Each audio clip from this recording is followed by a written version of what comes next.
Assalamualaikum warahmatullahi wabarakatuh. Akhir-akhir ini berita ramai di media massa.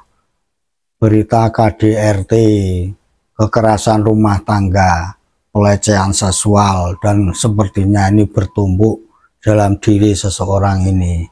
Siapa dia? Seorang wanita yang kalau saya boleh katakan ya sempurna.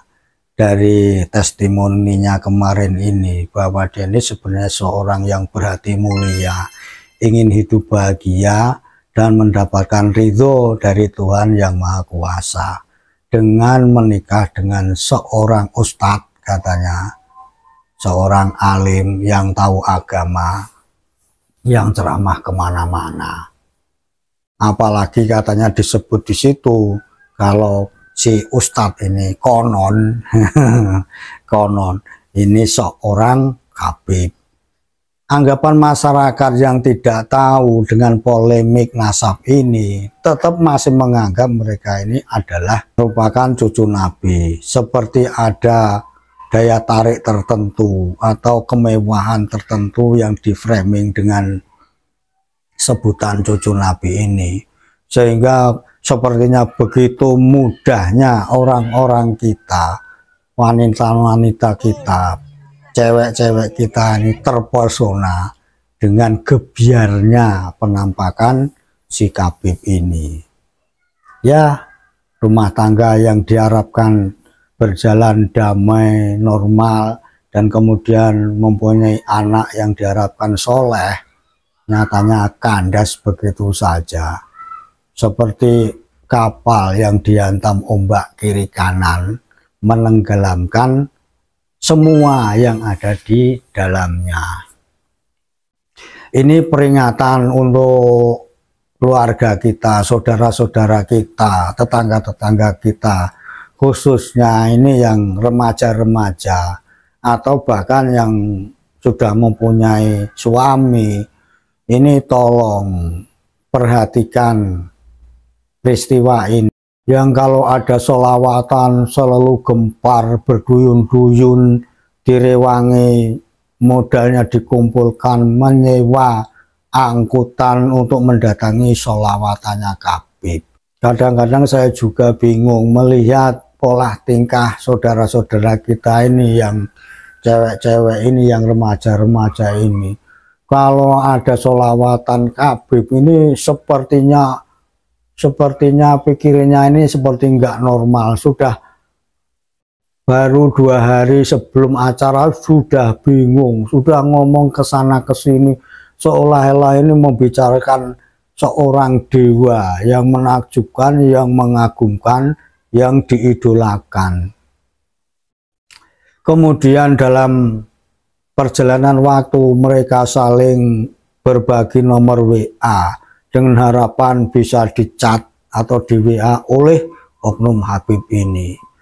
Tapi kalau melihat perjalanan sejarah dari cerita Zeda Salim ini, semoga pada tahu pada melek, mereka ini sesungguhnya ya, kalau dikatakan oknum, katanya ada seorang ustadz yang mengatakan kalau oknum kok banyak sekali. Jadi hati-hati saja, sholawatan ya sholawatan, tapi ingat cerita-cerita seperti Zeda Salim ini harus diingat, harus diwaspadai. Dan yang paling pokok, anggap saja menonton sholawatan Habib ini juga kita seperti menonton pertunjukannya artis. Jangan diembel-embeli, percaya kalau mereka ini dzuriyahnya Nabi.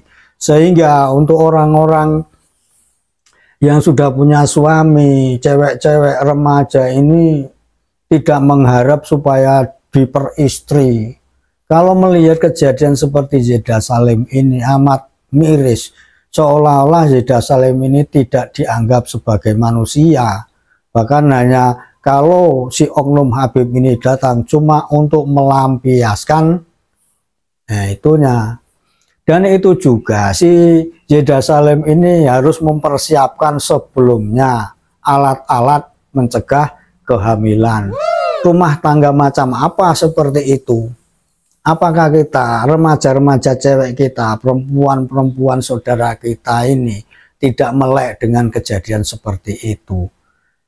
Dan ternyata di belakang ini banyak di samping Oknum Habib ini yang juga menjadi istrinya. Dan kemungkinan perlakuannya sama dengan si Zeda Salim ini, amat miris.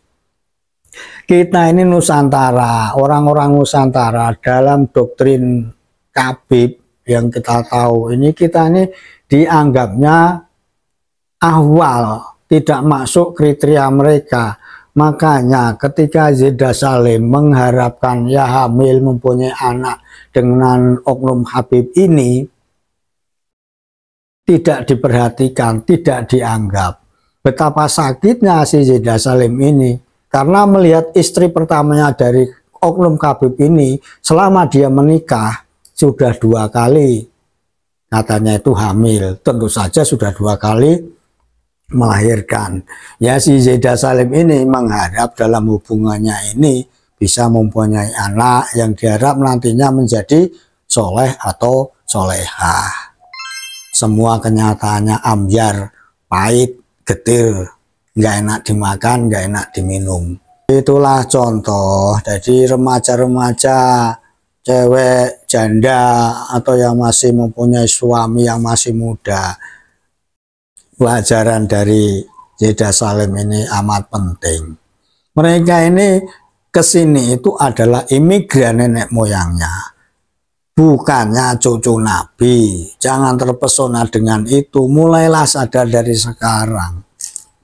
Kalau enggak ya akan timbul lagi korban berjatuhan satu demi satu yang awalnya mengidolakan yang namanya Habib cucu Nabi. Begitulah, inilah kita tutup dengan pengakuan testimoni dari Zeda Salim. Ya, jadi saya dinikahi sah secara agama itu pada tahun 2021 oleh si Oknum. Menikah kurang lebih sudah 2 tahun. Dalam proses pernikahan itu ada beberapa tindakan yang dilakukan oleh Oknum Habib ini. Di antaranya kalau berdasarkan surat dari Komnas Perempuan adalah ada beberapa dugaan kekerasan, di antaranya dugaan kekerasan seksual, kekerasan psikis, kekerasan ekonomi, dan juga penelantaran. Jadi 4 sehat sempurna gitu. Jadi kekerasan yang dilakukan pada saya itu bukan kekerasan ringan atau sedang, tapi berat ya, kalau berdasarkan data dari Komnas Perempuan. Sampai akhirnya dalam 2 tahun itu, karena adanya banyak kekerasan yang saya alami, akhirnya saya sempat dimediasi oleh ulama besar di Indonesia. Kiai apa Habib? Habib. Habib. Sebelum ke Kiai Habib itu, kekerasan tadi itu yang pernah Anda alami itu apa? Kan tadi global ya, tempatnya. Memang ada kekerasan seksual. Iya. Ya, ini off the record, saya tidak tahu kekerasan seksual ini nanti urusan penyidik. Ya. Kemudian kekerasan ekonomi, apakah Anda merasa dinafkahi? Tidak dinafkahi selama 2 tahun secara layak ya, Ya, lahir dan batin. Lahir dan batin? Iya. Kan sudah jadi suami istri. Iya, tapi kalau untuk nafkah ekonomi saya tidak pernah dinafkahi selama 2 tahun. Tapi kalau batin? Untuk makan, pakaian tidak pernah. Kalau untuk batin ya dia ya selayaknya seorang suami itu kan menjaga dan melindungi istrinya di rumah. Kalau dia itu paling datengin saya tuh sebulan sekali, 3 bulan sekali, 2 jam, 3 jam, udah tinggal pulang. Kalau dia udah selesai, saya ditinggal. Satu lagi ya. Nah, ketika nikah siri Anda, kronologi yang saya tanya, itu ada saksi itu yang nikah? Ada saksi pernikahan 3 orang lelaki dan 3 orang perempuan. Ya. Ada kemudian surat secara resmi. Ada foto-foto atau Surat dan juga foto video itu tidak diizinkan oleh oknum Habib ini. sepengetahuan Anda itu memang tidak hanya Anda yang menjadi istri-istrinya. Ya, jadi semenjak berita saya viral setahun yang lalu, Iya. setelah saya laporkan ke polisi dan Komnas Perempuan, itu puluhan perempuan berdatangan menghubungi saya. Jadi kalau biasanya artis-artis di luar sana kan kalau ngebuka aib suaminya kan cek-cek handphone segala macam. Iya, iya. Kalau saya enggak, saya udah lillahi ta'ala, saya serahkan pada Allah. Akhirnya Allah bukakan semua korban-korban itu yang mendatangi saya. Jadi speak up di medsos, kemudian yang lain juga DM ke Anda ya? Iya. Oke. Nah kemudian prosesnya ketika itu Anda diceraikan atau bagaimana ini? Atau tadi katanya akan didamaikan oleh salah satu ulama besar lah. Ulama besar apa imam besar? Ayo. Besar, ya. Boleh saya sebut namanya nggak nih? Atau inisial Iya, aja? Inisial imam besar siapa yang mendamaikan? Iya, jadi karena ada banyaknya kekerasan yang saya alami, saya tidak dinafkahi lahir batin selama hampir setengah tahun. Akhirnya dimediasi oleh salah satu habaib, imam besar, yang katanya imam besar di Indonesia. Ya. Beliau memediasi masalah kami berdua dan sempat memberikan nasihat kepada si suami saya itu untuk berpoligami secara adil. Aje, kalau kamu mau memperbaiki poligami ini akan lebih baik. Ya. Jangan zolimi Zeda lagi. Oke. Tapi kalau memang sudah tidak bisa dipertahankan, bercerainya harus di atas materai. Saya yang mengajukan diri menjadi saksi agar ini bisa digunakan Zeda sebagai legal standing, agar dia tidak difitnah, mohon maaf, kumpul kebo. Karena kami hanya menikah sah secara agama. Baik. Tapi hal itu tidak dilakukan oleh oknum Habib suami saya ini. Dia nggak berani. Sempat marah dengan perlakuan oknum Habib AJ ini. Yes. Kezolimannya terhadap saya, sempat ditegur keras. Yes. Dan sempat menyebutkan bahwa kamu sudah menindas Zeda sebagai seorang istri. Gitu. Tapi kelanjutannya bagaimana? Nah, Kan gitu maksudnya. Kelanjutannya waktu itu kan imam besar ini ingin bertemu saya untuk kedua kalinya agar ada surat di atas materi ditandatangani oleh oknum Habib AJ ini. Tapi akhirnya entahlah, sampai sekarang nggak ada kejelasan. Jadi sampai sekarang status Anda itu belum jelas. Nah begini, saya agak miris ya kalau mau cerita ini. Saya ini memang selama 2 tahun pernikahan itu kan banyak kekerasan yang saya alami. Saya meminta tolong ceraikan saya. Iya. Ceraikan saya dengan cara yang baik. Dia tidak mau. Sampai akhirnya dia datangi saya, cekcok sebentar tuh. Kamu sudah setengah tahun menelantarkan saya, terus sekarang datengin saya kayak nggak punya dosa. Sampai akhirnya dia mengajak berhubungan. Setelah itu beberapa menit saya ditalak, langsung ditinggal. Itu saya menjerit histeris. Dan kejadian itu ditulis oleh Komnas Perempuan dalam surat resmi yang dikirimkan ke Polres Metro Bekasi. Ada laporan. Ditulis oleh Komnas Perempuan bahwa saya menangis histeris setelah ditalak sama dia. Ya gimana? Coba sekarang dipikir, saya sudah ditelantarkan, tiba-tiba didatengin cuman untuk memuaskan dia. Beberapa menit setelah itu saya langsung ditalak, langsung ditinggal. Apa yang Anda sesali? Yang Anda sesali atau yang Anda ingat ketika peristiwa ini harapannya akan dinikahi oleh keturunan yang mulia? Ya begini ya, saya ini kan dari kalangan publik figur ya, dari dunia entertainment. Saya ini kan dalam proses hijrah. Kenapa saya mau dinikahi sama dia? Itu karena saya berpikir dia adalah orang yang ahli agama lah ya, bisa dikatakan begitu, karena udah kelasnya habaib, bukan ustadz biasa lagi. Jadi saya berpikir untuk kelas habaib tidak mungkinlah tidak bisa memuliakan seorang istri. Oleh karena itu alasan orang tua saya merestui pernikahan saya dengan pertimbangan, oh si AJ ini paham agama, insya Allah poligaminya bisa adil, anak saya bisa dibimbing ke agama yang lebih baik. Dengan banyak pertimbangan, sudah dipertimbangkan dengan matang, dan dia juga muridnya imam besar, ya kan, kerjaannya ceramah, tidak menemukan keburukan sedikit pun dalam diri dia. Apalagi mohon maaf ya, dia mengaku keturunan Rasulullah, itu bonus lah ya. Kalau saya tidak melihat itu, saya sih lebih melihat dia laki-laki yang soleh. Ya tadinya.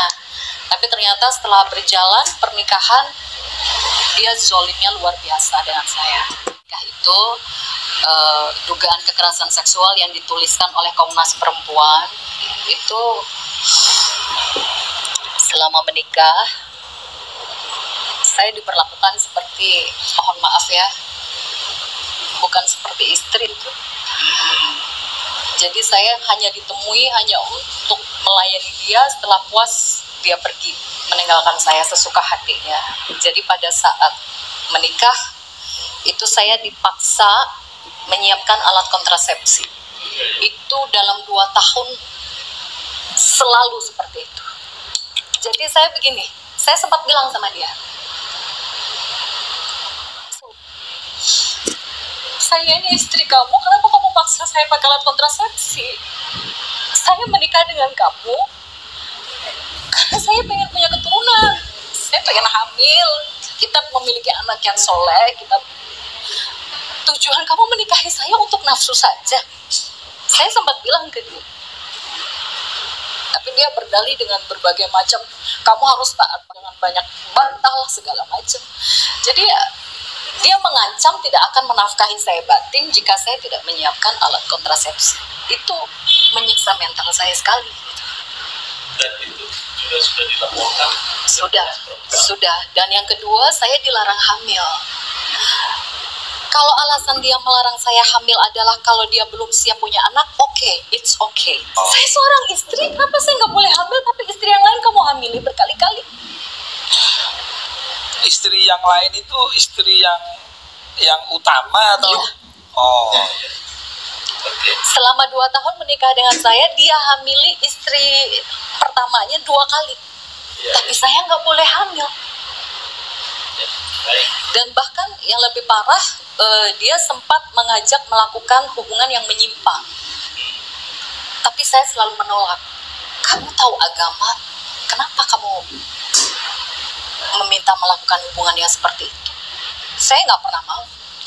Dan yang terakhir,